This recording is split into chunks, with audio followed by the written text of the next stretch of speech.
Hello दोस्तों, सुखी कौन है? फिलॉसफी के इस गूढ़ प्रश्न का आज हम उत्तर तलाशने का प्रयास करते हैं। विचार कीजिए, सुखी कौन है? कौन है सुखी? हमने अपने इस वीडियो में इसका उत्तर देने की भरपूर कोशिश की है। फिर भी हमें कमेंट करके ये बताइए कि आपकी राय अनुसार इस संसार में सुखी कौन है? जिस व्यक्ति को जीवन में सबसे कम शिकायतें हैं वह सुखी हो सकता है, वह दुनिया में सबसे अधिक सुखी हो सकता है। जो व्यक्ति संतुष्ट है, उसने जो प्रयास किया, उसको जो उपलब्धि मिली, उससे वह संतुष्ट है और इस दुनिया से उसको कोई शिकायत नहीं है या बहुत कम शिकायत है, तो वह व्यक्ति सुखी हो सकता है। हेलो विद्यार्थियों और दोस्तों, आपसे एक निवेदन है, आप वीडियो को पूरा वॉच करें। आप बीच में छोड़कर चले जाते हैं, इससे जो मैसेज हम आपको देना चाहते हैं वो डिलीवर नहीं हो पाता। इसीलिए आपसे निवेदन है, वीडियो को स्किप न करें, पूरा वीडियो वॉच करें। आज का हमारा टॉपिक है सुखी कौन है। ये एक बहुत ही उम्दा प्रश्न है। बड़े बड़े संत, ऋषि, महर्षि, साइकोलॉजिस्ट, दार्शनिक हुए हैं जिन्होंने बड़े बड़े शोध किए हैं, लेकिन उन्होंने पाया है कि जो सुख है ना, वो दुनिया के किसी भौतिक पदार्थ में है ही नहीं। कितनी भी इंसान के पास धन दौलत संपदा, चाहे वो किसी का भी मालिक हो, अनकाउंटेबल उसके पास प्रॉपर्टी हो, तो भी वो सुखी नहीं रह सकता। क्यों?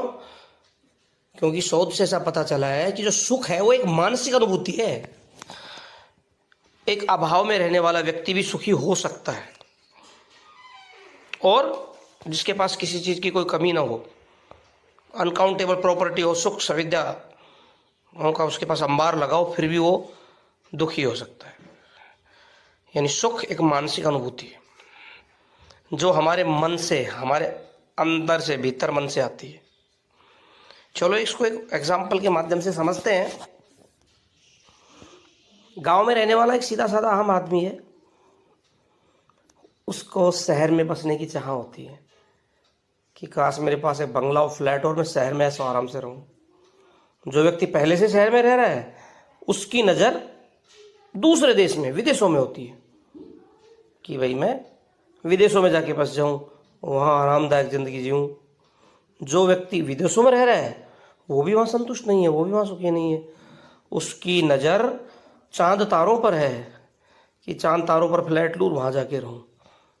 अर्थात इसका मतलब ये है कि इनमें से कोई भी व्यक्ति सुखी नहीं है। सुखी वह है जो अपने परिवार के साथ है। अर्थात हम कितनी भी कल्पनाएं करें, कितनी भी ऊंची उड़ान भरें, कितनी भी तरक्की करें, कितने भी बड़े आदमी बन जाएं, लेकिन हमारी जो जड़ें हैं ना, वो जमीन से जुड़ी होनी चाहिए, हमारे पैर धरातल पर होने चाहिए, तभी हम सुखी रह सकते हैं। कबीरदास जी ने इस संदर्भ में एक बड़ा ही मार्मिक दोहरा लिखा है। माया मरी न मन मरा, पच पच गया शरीर, लेकिन तृष्णा नहीं मरी, कह गए संत कबीर। तृष्णा यानी इच्छा। आदमी की जो अभिलाषा है वो अनंत है, उसका कोई अंत नहीं है। उदाहरण के लिए इस बात को हम एक और उदाहरण से समझते हैं। एक व्यक्ति है, वो पंच बन जाता है गांव का, ठीक है। पंच बनने के बाद अभिलाषा है कि साहब मैं सरपंच बन जाऊं, वो सरपंच भी बन जाता है। सरपंच बनने के बाद सोचता है नहीं, इसमें तो कुछ नहीं है, चलो प्रधान बनते हैं। प्रधान भी बन गया साहब, फिर भी संतुष्टि नहीं है। फिर उसकी इच्छा होगी कि प्रधान के पास तो कम पावर होती है, मैं तो जिले का मालिक बनूंगा, जिला प्रमुख बनूंगा। वो जिला प्रमुख बन गया, वहाँ भी संतुष्ट नहीं है। फिर साहब उसकी और बड़ी इच्छा होगी कि साहब मैं तो एमएलए बनूं, विधानसभा में पहुँच गया। एमएलए बनने के बाद भी खुश नहीं है। मुख्यमंत्री बनूं, मुख्यमंत्री भी बन गया। मुख्यमंत्री बनने के बाद भी संतुष्ट नहीं है साहब। संसद में पहुंच गया, सांसद बन गए। वहाँ भी संतुष्ट नहीं है। मैं देश का प्रधानमंत्री बनूं, देश का प्रधानमंत्री बन गया फिर भी संतुष्ट नहीं है। फिर उसकी अभिलाषा होगी कि मेरी जो है ना हुकूमत पूरी दुनिया में कायम हो। पूरी दुनिया में हुकूमत कायम हो भी जाए, उसके बाद सोचेगा भाई दूसरे ग्रहों पर भी मेरी हुकूमत हो। तो इस तरह इंसान मर जाएगा, लेकिन उसकी अभिलाषा, उसकी ये मृत तृष्णा है, इसका कभी कोई अंत नहीं होगा। तो सुख जो है ना वो एक मानसिक अनुभूति है जो हमारे मन के अंदर से आती है। यदि आपको वास्तव में सच्चे अर्थों में सुखी होना है तो उसका सबसे बड़ा फार्मूला है कि संतुष्टि ही सबसे बड़ा सुख है। इसका मतलब ये नहीं कि आप कुछ नहीं करें, निठल्ले हो जाए, आलसी हो जाए, प्रगति नहीं करें, इसका मतलब ये कतई नहीं है। स्टेप टू स्टेप आपका टारगेट फिक्स होना चाहिए।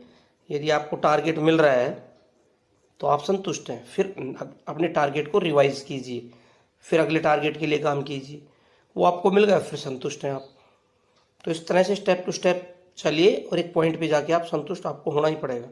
यदि आप अपनी उन्नति से, अपने कार्य से संतुष्ट नहीं है तो आप सुखी नहीं हो सकते। सुखी हो एक मानसिक अनुभूति है, इसके लिए व्यक्ति को संतुष्ट होना जरूरी है। संतुष्टि के बिना सुख नहीं आ सकता। हमारे विचार आपको कैसे लगते हैं? यदि गुरुजी के विचार आपको अच्छे लगते हैं तो हमारे चैनल को सब्सक्राइब कीजिए, लाइक कीजिए, कमेंट कीजिए, शेयर कीजिए और गुरुजी को सपोर्ट कीजिए। मिलते हैं एक और नए वीडियो में। धन्यवाद मित्रों।